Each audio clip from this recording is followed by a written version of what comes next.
High tech, low tech, or no tech. Through our hobbies and our passions, the geek comes out in us all. The world's of geekdom. I am a geek and I'm proud of it. Geeks.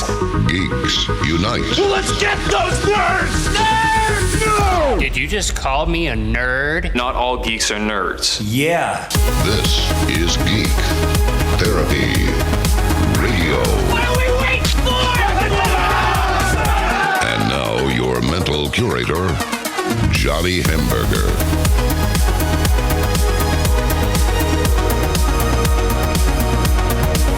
Push the on button for the first time in my life.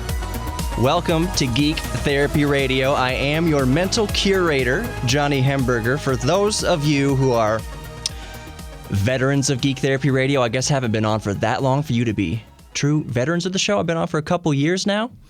But you're used to hearing me pre-recorded. If you're listening right now, March 2nd, 2019, Texas Independence Day, which we'll get into in a moment, you are listening to Geek Therapy Radio live. And I'm interested to talk to you if you care to call up here and tell me your geek thing, tell me your hobbies, tell me your passions, tell me whatever you're into. Let's talk about it, because one of the main goals for Geek Therapy Radio, by the way, the phone number, 713-212-5950, 713-212-5950. We're live until 11 p.m. Central Time here in Texas. One of the aims of Geek Therapy Radio, because this is a new time for me also, this is the third show I think that I'm at 10 p.m. here. I used to be on at midnight for the vets, Geek vets who realize this is the new time slot, 10 p.m., but this is the first time that it's been live. And I did not know that I would have, how many cameras are pointed in my face right now? Well, three. There's three cameras in my face right now. There's a big light in here. I didn't know that it was going to be all of this, which is fine. I mean, I wanted it. I was going to bring my iPad and just kind of stream it. Yeah, Joe, you can hop on here if you want. This is look, you got a fan base out there we got to cater to. That's right. So what are we streaming on, Joe? We're streaming on Facebook Live. We're on Twitter. We're on Instagram. Now, look, we're on KPRC AM, but we're also simulcasting this very broadcast. Live streaming. To KTRH News. Really? Just build up the pressure. Just keep stacking 945 The Buzz FM and Sunny 991 FM. We're on all these. We're on all these social accounts. The social accounts. I'm not taking over the airways of. Maybe I may have pushed the wrong button. I'm plugging in a lot of things over here. This is not my forte. I'm not going to lie. There's just wires running around all over the place. But yeah, Geek Therapy Radio is all about celebrating the inner geek in all of us. And as I say, the motto of the show is that we are all geeks about something. You may be driving around thinking, I'm not a geek about stuff. I like muscle cars and working out and building backyard rockets. If you build backyard rockets, you are a straight up geek. I'm sorry. If you're building backyard rockets, invite me over. I would like to see that. That'd be really cool. Actually, call up the show. If you're into something weird like that, a crazy geek thing like that, call the show, 713-212-5950, and let's talk about that. But we're all geeks about something. You driving around, you listening at home, wherever I'm catching you right now, you are a geek about something. And if you're not, if you don't think you are, let's find out what you can geek out about. The show's called Geek Therapy Radio, so there's geek therapy. When you find a new passion or new hobby, it can help you through some dark times. Not just, hardcore depression, but even if it's just doldrums of life. I know a lot of people out there, we work 9 to 5. We have our normal jobs, and maybe it's not something that we dreamed of as kids, that we wanted to do as kids. But it's something we do to pay the bills, and I'm not even saying that we hate the job. But it's maybe something that you weren't envisioning for yourself. So we have other hobbies, or I'm trying to help you find other hobbies. Maybe someone I talked to on the show, I've got how many 150-something past episodes here that you can go find on the Geek Therapy Radio podcast. You just Google search Geek Therapy Radio, Johnny Hamburger, you'll find it. Or geektherapyradio.com, even easier. I've got so much stuff in the backlog that I've talked about on this show. But if there's something that sparks an interest in you. Like I was saying before, it all the way up to, clinical depression, but even just the doldrums of life.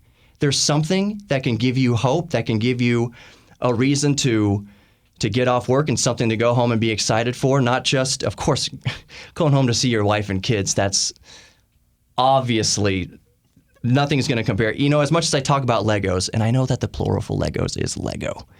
Don't light me up for that. If you want to light me up on the phones for mispronouncing Legos, you can't, because it's Lego. But nothing, even if you like Legos, if you build Star Wars Lego sets, 3,000-piece Lego sets, once you have a kid and a family, of course, that kind of can take the back burner. There's nothing more important than your wife and kids and your family. But let's not beat around the bush. Those Star Wars Legos are also pretty darn important to keeping you sane.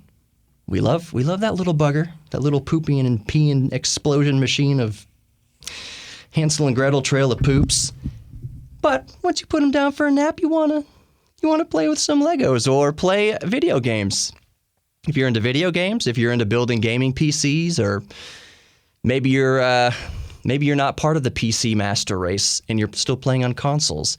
I submit, Josh is in there laughing at that. Maybe I submit, though, that there really isn't a war between, sorry to get off on this tangent, but the PC master race and consoles. That is to say, if you game on a PC, that doesn't automatically make you better than someone who plays on a PlayStation 4 or an Xbox One S or whatever you have. It's just what you like. And I can see the benefit in the appeal of both. B-O-T-H, not both, both. You come home, you want to crash on the couch, you want to grab that PS3 or PS4 controller. If you're still playing a PS3, I guess you can be. It's just much easier to get into. You don't have to boot up a computer. A computer takes 3 seconds to boot now. That's not really an excuse. But there's way more ease just to plop back on the couch with a beer, fire up the PS4, and play some Ace Combat 7, which is what I have been playing so much recently, as my beautiful fiance can attest to. She's in the studio right now playing Tetris or something, rubbing the screen of something over there. I play a lot of Ace Combat 7, and I've been waiting for that for years. Is that bum music I hear? Okay. I didn't know. This timer's off in here. These are really slow seconds on my studio stopwatch. 713-212-5950. Call me up. Let's talk about your geek thing, your hobbies, your passion, or let's find something for you. Call me up, 713-212-5950. We'll be back in just a moment with more Geek Therapy Radio. Don't go anywhere.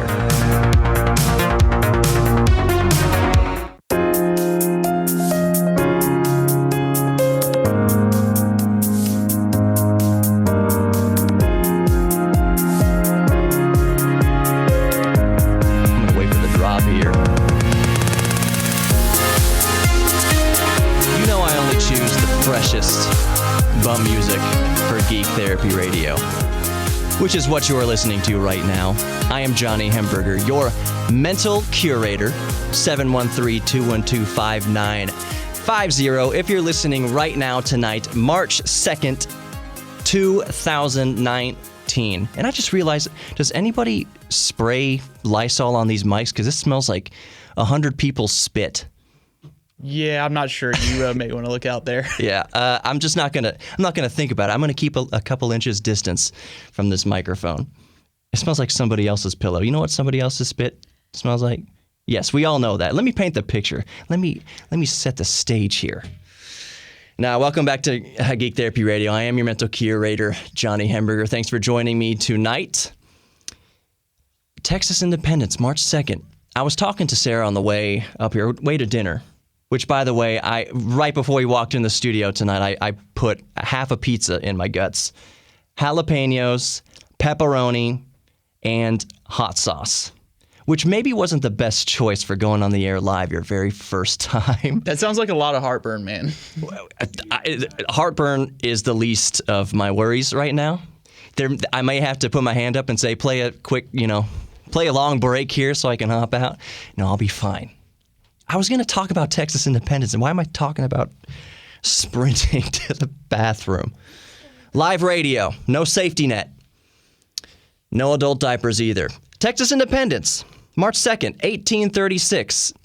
What I was talking to Sarah about was that I think a lot of us Texans, and I should preface this by saying I am a through and through born and raised blood Texan. I was born in San Antonio, just miles from the Alamo. I was born here.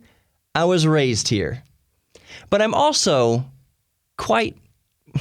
I'm a geek about history. I'm not a historian. I don't know. I can't rattle off specific dates and specific people, willy-nilly off the top of the hat. I'm not a savant in that way. But I am fascinated by history. I did poorly in school. I didn't do that poorly. I passed, obviously, but I did well enough to become a radio host. I'll let that sink in for a second. What kind of caliber? Where's the bar set to be a radio host? C's get degrees, baby.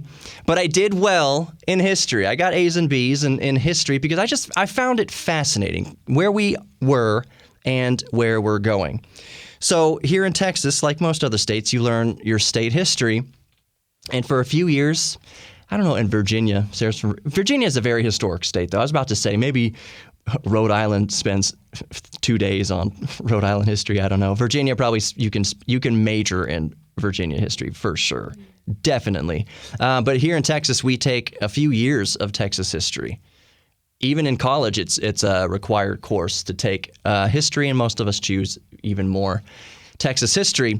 But one thing that's fascinating to me is you have a lot of folks around here who are very gung-ho about Texas independence, and it's a very cool thing. Do not get me wrong. We are the Lone Star State. We are the only state with a Lone Star because we were a republic for almost 10 years. We were shy by just 1 month. We rejoined, we got re-annexed by the United States in 1846 in February, and we declared our independence about 10 years before that in 1836, March 2nd, 1836. Those 10 years, I'm just going to call it 10 years, were not daisies and roses and honey in the land of milk and honey or whatever you call it for Texas. It was actually pretty bad. It turns out, quick side note is that France was one of our only allies back then. I know a lot of us Texans like to, it depends on how macho you are, you like to we kind of rip on France for a lot of good reasons. I'll give you that. But back when we were independent for 10 years or so, France was one of our only friends, our only allies, one of the only nations in Europe, or the first nation in Europe definitely, to recognize the sovereignty of Texas. But back to what I was getting at. And by the way, call in 713-212-5950 if you want to talk about some other cool stuff. Are you building a computer? Are you building a rocket? Do you like RC cars? Are you an electrician? Is there something you're really a geek about? Do you like Star Wars, Star Trek? Call me and we'll talk about that. But back to Texas Independence Day history, because that's what today is for another hour and a half. It wasn't the land of milk and honey around here. It turns out that being a united state of the United States of America came with a lot of perks. So while we declared ourselves independent from Mexico and the United States back then in 1836, that just means we had a lot of problems on all of our borders and within the interior that we could not get U.S. government federal help with. It's very great to be independent, and it's a very cool part of our history, but there were things we were Native Americans back then. I don't need to say that was an issue back then. Part of Manifest Destiny, and the railroad is going across, and we were having a hard time dealing with the nation. The United States was having a hard time dealing with Native Americans. I won't go into all of that dark chapter, but let's just say that Texas, being independent with no help from the United States and certainly no help from Mexico, we had our hands full.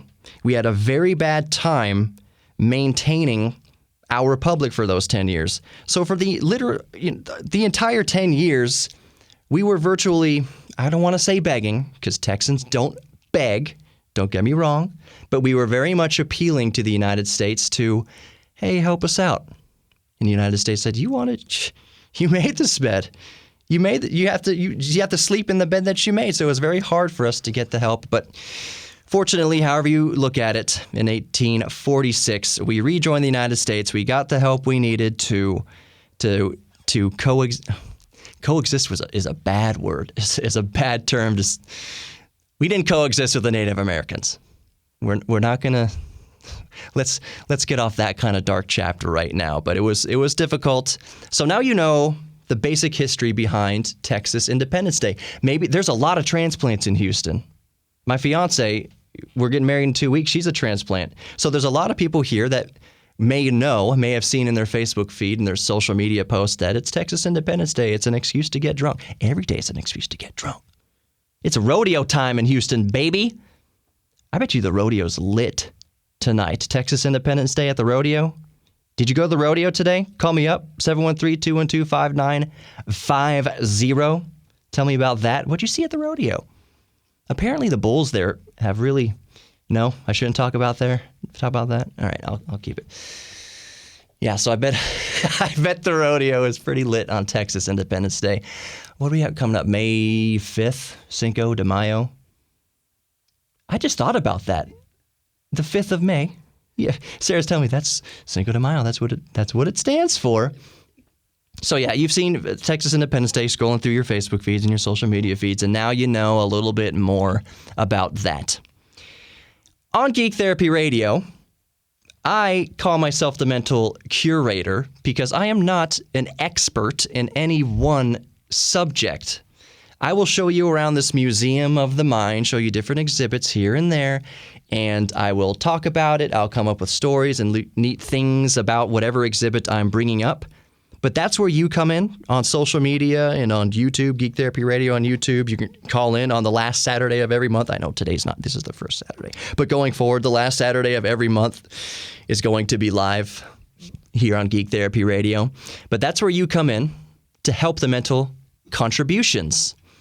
Maybe I'm hitting a nerve with you, a nerd nerve, and you want to jump in and school, not just me, because I'm willing to be schooled. That's part of being a geek and being curious. If you know more about a subject than I do, and you probably do, talk to me and let's discuss it and let's share knowledge. There's so much misinformation being spread. Geek Therapy Radio is an oasis in the desert of politics, I like to say. Nothing wrong with politics.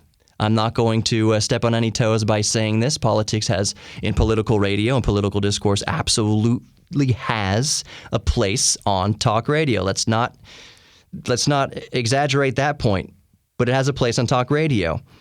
I am just trying to make the point that whether you're a Republican or a Democrat, we all love Star Wars, we all love Star Trek, we have so much more in common with each other than our differing politics. Politics, if we're just human totem poles, politics makes up our toenail. There's so much more that makes us who we are. I had this thought experiment. Josh, am I good on time? Do I have like 30 seconds? All right. I had this thought experiment. I'll get into the thought experiment in the next segment. It's very fascinating. 713-212-5950. Call me up. Geek Therapy Radio. I am your mental curator, Johnny Hemberger. 713-212-5950. It'd be cool to talk to you. But other than that, talk to you in a few minutes. See you on the other side.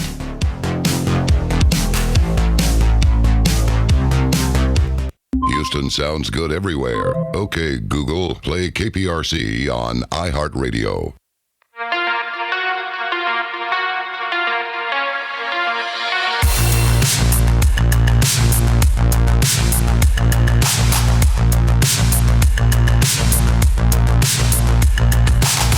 I told you. I got the jams here on Geek Therapy Radio, that 80s synthwave. You can call it synthwave. That's kind of weirds me out because the 80s came and went. But now synthwave is more EDM style, I think. Way more. Did speakers just not have the bass in the 80s? Like, Joe, hop on in here. You're not 15. Well, look, you're in my wheelhouse. I mean, you take me right into Tron and Blade Runner and Total Recall and all that with this thing, But real quick, James, you just called into the radio show. Call back. I don't know why the line jumped off, but call back. 871. I'll have to get my own phone number. 713-212-5950. Yeah, that'd be good. I've actually done that before, on social media. So if you get a few calls, Give up. Yeah, my phone number. I'm not even. You see, you know what? People are such good detectives, and Joe don't go anywhere unless you had a tabloidy stuff. Oh, I'm fine. people on the internet are so good at sleuthing. I'm not even talking hackers, like full-on hackers sitting there with their Commodore 64s hacked into the Matrix. I'm talking just, it may be the I generation, I guess, people who are born with a screen in their hand, born with high-speed internet. Yep. They are so good at sleuthing. I feel like if I gave the first 2 digits of my phone number, which in Houston it's very easy to guess, it's a very common phone number, but if I just gave those first 2 numbers and they knew my name, they'll write up an algorithm just to fire off the or dial them all and cross them off until we get to you. I said something a few years ago on I think what website was Imager or something like that, and I was just kind of venting. Well, I didn't use any names. I was talking about my dad who had recently died. So, hey, if you're going through a hard time, my dad died recently, and it's a hard time and everything like that. If you need a shoulder, have any words or anything like that, I didn't put any sort of conspicuous information in there. People were sending me private messages. Are you Johnny Hemberger? Was your dad Alan Hemberger? Like, oh my goodness, how did you? And I guess in that case, it's kind of it's easier to see that happen. After it happened, I was shocked. How did you find this? But after thinking about that, with what little information I gave them, my dad was a local news anchor here from 1989 to early 2000s, and so they just put Hemberger. And they just Googled Hemberger, and I guarantee you it just came up. But what was creepy is that, are you about to say something, Josh? I was just going to say, I've been able to find information, like all you really got to do is either know names or you find like one of their usernames and combine stuff and just everything opens up. It's very creepy how search engines can make you find a lot of information on people. It's nuts. So what creeped me out is that they started listing off my brothers and my sister, and this person it was a wake up. It was kind of a welcome wake up call for me. That the person was cool about it. He said, "Look, you may think that you didn't give away much information, but here's what I found about you in 10 seconds, listing off names and addresses and stuff like that." They said, you just got to be careful. Just be careful with what you put online. Even if you think you're being discreet about it, somebody will not. They don't even have to be a hacker. They can just find it. What's up, Joe? I got a question coming in, to your earlier, teeing up. It's coming on social, so they're just maybe not. He's not comfortable calling in, but he's texted us here, which is fine. That's what it's for. Yeah. What do you know about the SpaceX launch that occurred this morning? Ooh. Okay, so I don't. Off the top of my head, SpaceX Crew Demo 1 lifted off this morning, and it was a big deal. And there's all sorts of pictures of Elon Musk on Twitter, and I'm not going to get too sidetracked on Elon Musk. We can talk about Elon Musk in a minute because he's a fascinating character. But what this space launch signifies, Crew Demo 1 lifts off.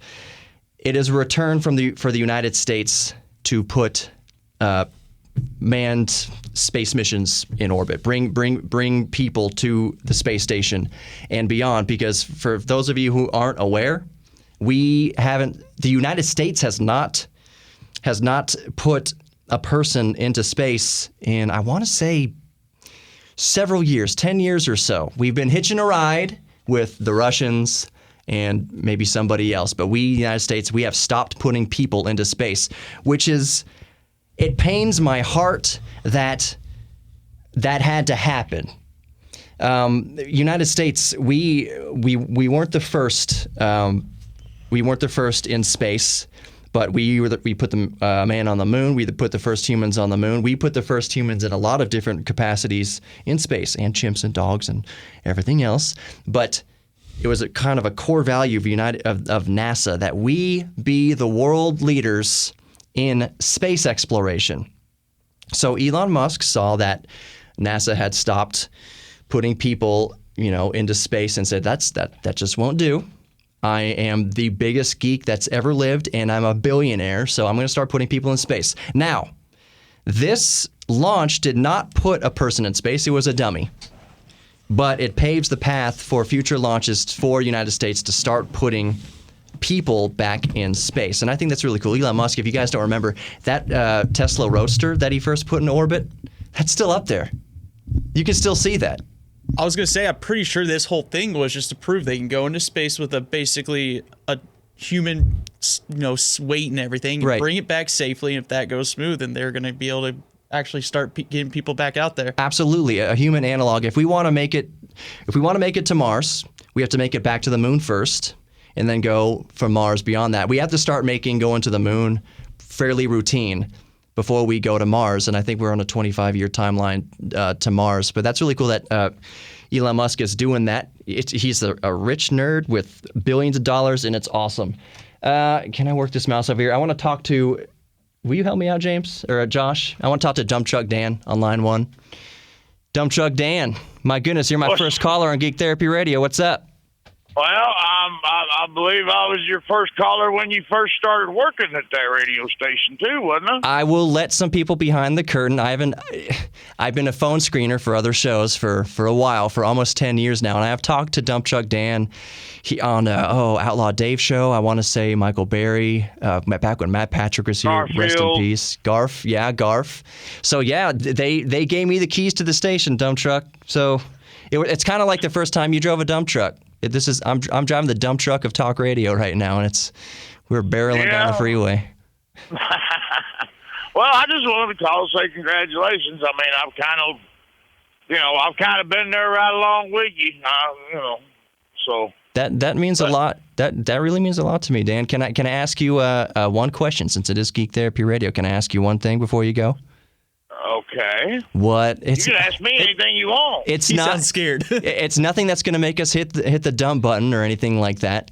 Dan, what are you a geek about? What's some of your hobbies or anything that you kind of do outside of work? Work can be one of your geek things, but is there a hobby you have? Maybe puzzles or art? Well, I really enjoy not crossword, jigsaw puzzles. Yeah. I like word search puzzles a lot. I used to go on. My fiance's fist pumping to the word searches. She loves word searches. That's good geek therapy.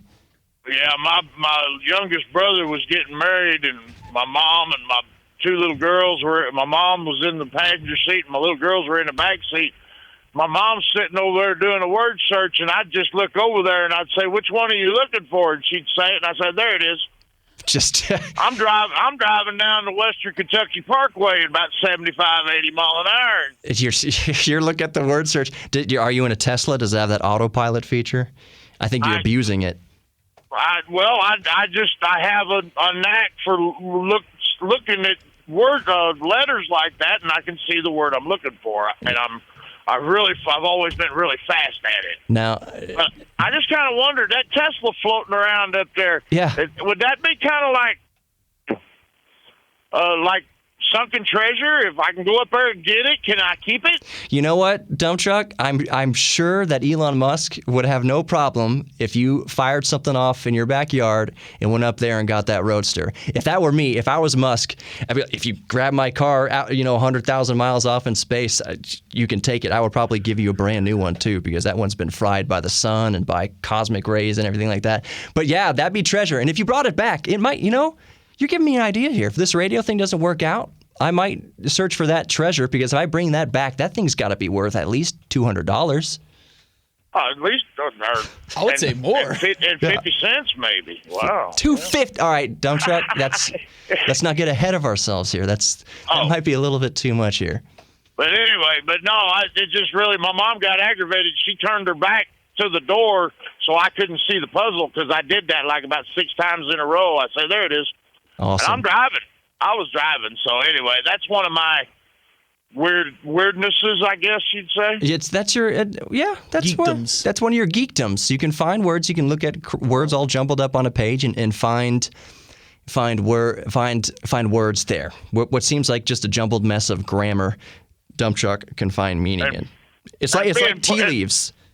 Well, yeah, and being poor, I always had to fix my own cars, so. Yes. Dump Truck, did you know that I have a DeLorean? You do have a DeLorean? Yeah. You ever worked on any of them? No, I got to drive one once back in 1982, 83. Yeah. I got to drive one. That's when they're brand new. They're pretty neat. They're not going to win any drag races, that's for sure. But it is the Back to the Future car, and of course I grew up with Back to the Future, and I had to get a DeLorean, and that's my geek cred right there. That's my geek street cred for sure. Yeah. I saw one up several years ago. I saw one up around Lake Houston, up there, way out there on the Beltway, way out there by Lake Houston on the Beltway one time, sir. We're gonna go we're gonna go break here in a second, but Dump Truck, DeLorean Motor Company is based in Houston now. The world headquarters for restorations and rebuilds and all that and service is right there in Humble. So that's probably why you saw it on Beltway 8 around Lake Houston. I've taken mine there. So, and there's probably about 30 there at any given moment. Cool. All right. Well, congratulations, Johnny. Have a good day, and I'll keep listening for you when you're live. All right. Thanks, Dump Truck. Tell your friends, man. That's going to do it for this segment of Geek Therapy Radio. I shouldn't say that's going to do it because that makes you think the show's over. No, it's only 10:45 here in Houston, Texas. There's plenty more Geek Therapy Radio to come. 713-212-5950. Let's talk about geek-ish. I said ish. You don't have to hit the dump button. More Geek Therapy Radio coming up just for a moment. Don't go anywhere. Get the real dirt on issues while you're cleaning up the dirt. Alexa, play KPRC 950 on iHeartRadio.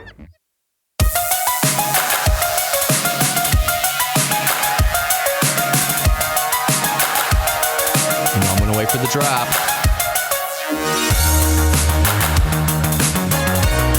I just picture like a 1980-something Ferrari 308 cruising down Miami, the ocean to the right or left of it.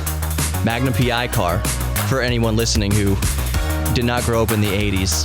That's the only Ferrari that I ever wanted alongside the DeLorean. The 308 isn't really that fast at all. And here's the thing about classic cars in general, because people, and we'll get to more stuff. Welcome back to Geek Therapy Radio, by the way. I'm your mental curator, Johnny Hamburger. If you want to talk about old 80s cars or whatever, 713-212-5950, 713-212-5950. What's up, Josh? No, I was just going to say, I watch a lot of Twitch streams, and there's a guy there named Dr. Disrespect, and he has the same sounds, and I just keep thinking about his stream at the same time, because he's all synthy and 80s vibes and everything as well. It's really cool. So when I first started Geek Therapy Radio, I didn't have the intro by John B. Wells. John B. Wells does the voice for Coast to Coast AM.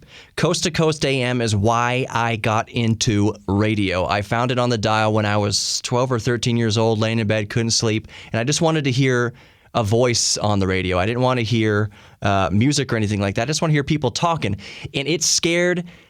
I can say piss. It's way past the watershed, and we're not in the UK. I can say the P word here. It scared the piss out of me every night.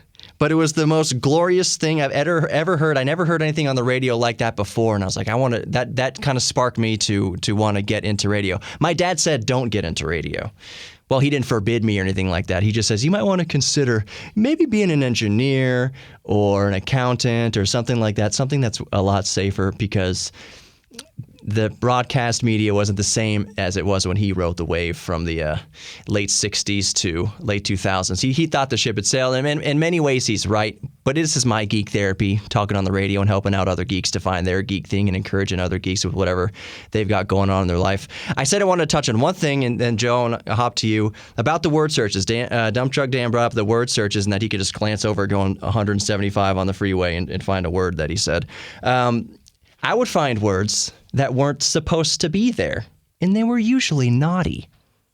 And me saying that, I guarantee you, whoever's listening right now, that peaked up their antennas, because I guarantee you did the same thing. I guarantee you that when you got a word search in elementary school, you like highlighted the word weenie or something like that. You try to sneak it in there. You find the word wiener or peen or butt, and you circle that. And the teacher's, that's not a word. Yes, it is a word. I found a word. Yeah, you got to get credit for it. No, you got to get detention for that. Got to call your parents about these words you're circling. It's like a ink blot test, except for words. Okay. Before I say anything stupid, Joe, what were you gonna? Well, I did want to let you know the Your music does remind me of Far Cry Blood Dragon. Very good modern game that's like, kind of an homage to the 80s, too. Josh is like headbanging 100%. in agreement. Oh, yeah.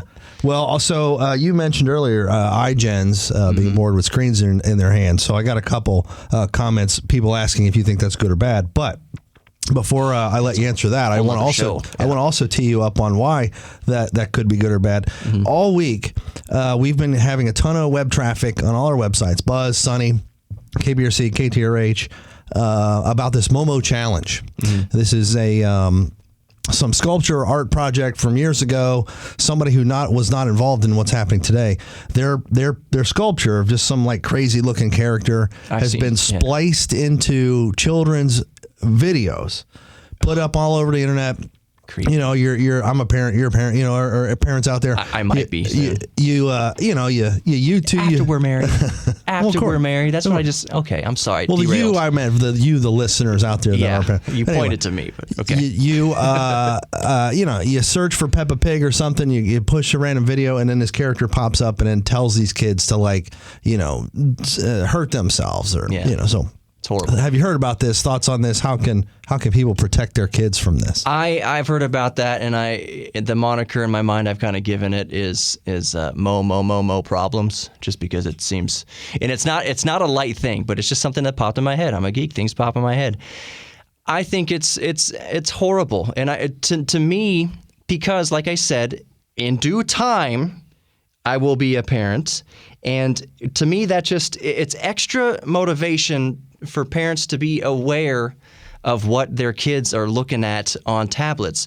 We're going to end the show in a few minutes here, but to get serious kind of for a second, if your kid has a tablet, I promise you by the time that they're 5, 6, 7 years old, they've seen boobies and worse, way worse, with zero context, absolutely zero context to what they're seeing. So this mo problems thing is horrible. They're splicing it into kids' videos, and apparently this thing is telling them not just to commit suicide, but how to do it. It's horrible. And the way they pepper these things in there, you could look over at your kid's screen and see Peppa Pig or whatever like that, and then look back to what you're doing, and that thing flashes for just a second or two with the parents not even knowing it, and it's giving these kids not even subliminal message. It's pretty intense. The creepy looking face on that thing. So to go back to what I was saying, it's just it's more. It gives me kind of a fear and just a re-energized awareness that if I'm going to be a parent in the future, however distant that is, that I need to be aware of what my kids are seeing all the time. Josh, what's up? Well, I was just going to say, I saw a statement by YouTube, and their algorithm can apparently pick it up pretty well. Yeah. So a lot of people are saying they're seeing this on YouTube when apparently that may not be the case. So if it really isn't popping up on YouTube, which I can't say it's not for every video, but I would tell these parents, make sure your kid's using the YouTube Kids app. Yeah. And instead of letting them maybe just go on Google and search, Peppa Pig, actually find these Disney apps or Nickelodeon apps, whatever it is. Right. Because there's going to be no chance that they can find that in those situations. Exactly. And what was I going to say about that? Oh, YouTube has had a kind of a related but separate problem with why are we getting so deep on Geek Therapy Radio right now that we can do that? There's pedophiles on the kids' videos, and these aren't videos of any sort of pedophilia or anything like that, any sort of videos like that. It's just it's like kids in commercials, and people in the comment sections apparently put in like 0:33, like pause it there to see a kid, whatever. It's horrible, and I think with all the flack that YouTube has been getting over the years, like with Logan Paul and PewDiePie and it makes building a YouTube channel so hard, which is why I appreciate all my subscribers, Geek Therapy Radio on YouTube, plug right there. It makes it very hard to grow a channel, but I think YouTube has handled this situation regarding kids wonderfully as they can. They just disabled comments on any video with children in them, period. Some people put stuff on the internet and social media just publicly of their kids, and I'm just like, that puts the fear of God into me. I don't even want to put a whole lot of my face on the internet, of me on the internet. So especially kids, what are you pointing at? All the I'm on the internet right now. There's 3 cameras looking at my face right now. But I'm an adult. I know what I'm doing.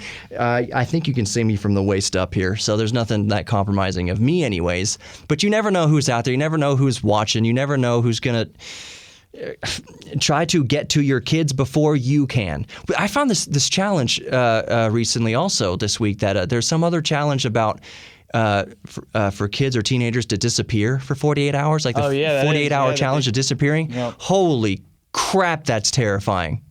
And there's already been cases of parents filing a missing children's report about that.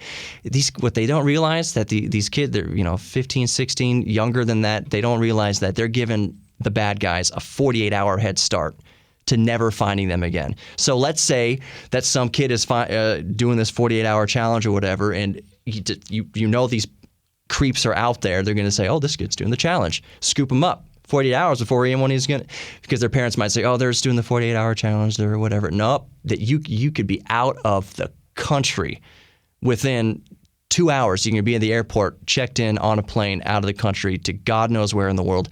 Don't let your kids do the 48-hour challenge. This isn't the ice bucket challenge. It's not innocent. It's not, well, Tide Pods is just stupid. The 48-hour challenge is you are risking your life in a real way, and it's just terrifying. And I gotta think that the iGeneration is more susceptible to. When is the iGeneration born? 2000 and onward, or 2005? What's up, Josh? No, I was just gonna say also again about these tablets. You mentioned it earlier.